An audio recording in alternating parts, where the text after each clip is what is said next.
Hi, this is Andrew Heffernan from Male Pattern Fitness. I want to talk about an exercise today called the bear crawl. Now, a lot of people will be using the bear crawl as a conditioning exercise or a power and strength building exercise in field sports or MMA and other athletic activities. I want to suggest that it also has a very useful application as a warm-up and mobility drill.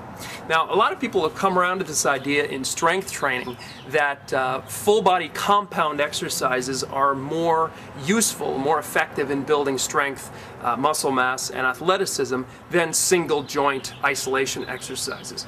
But these same exercisers have not sort of made the same switch when it comes to building mobility and flexibility. They're still doing single joint stretching exercises to try to stretch out a tricep and a shoulder, for instance, or to stretch out the pec.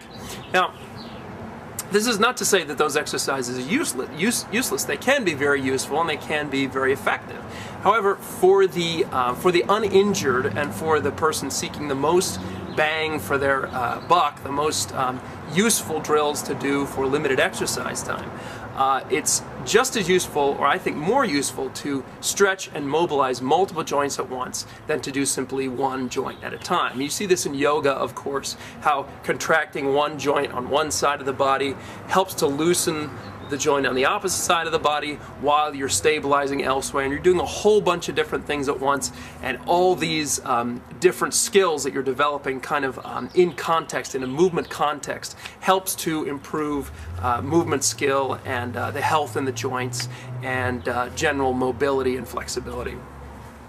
So the bear crawl is a great example of this.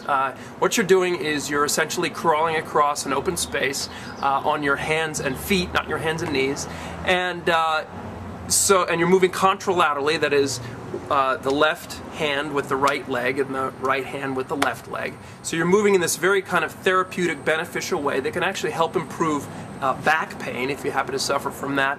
At the same time, you're mobilizing your hip joints, you're stretching your hamstrings, you're stretching your calves, you're mobilizing your ankle joints, you're working your stability on your scapula, you're getting a little bit of pressing work from the deltoids and pectorals, you're mobilizing your thoracic spine with a little bit of extension, and you're working a little bit of core stability as you move your hips and shoulders to keep the torso from twisting over much. So here it is, here's the bear crawl. If you have social anxiety issues, if you feel embarrassed doing this movement in the gym, do it at home before you leave for the gym. That's what I have a lot of my clients do who are concerned about doing this in front of people. I have no problem being embarrassed and doing crazy things, so here it is. And if you have a 2-year-old, they might also get involved in this. Mine does all the time. So here you go. You're just going to be on all fours like this. You're going to move your right hand and your left leg at the same time, and then opposite side.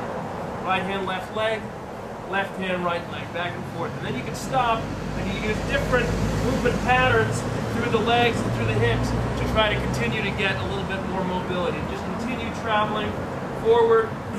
Taking it around in a circle is also going to challenge your hips and shoulders in a different way. Take it around, and just seek to control and stretch it with each step.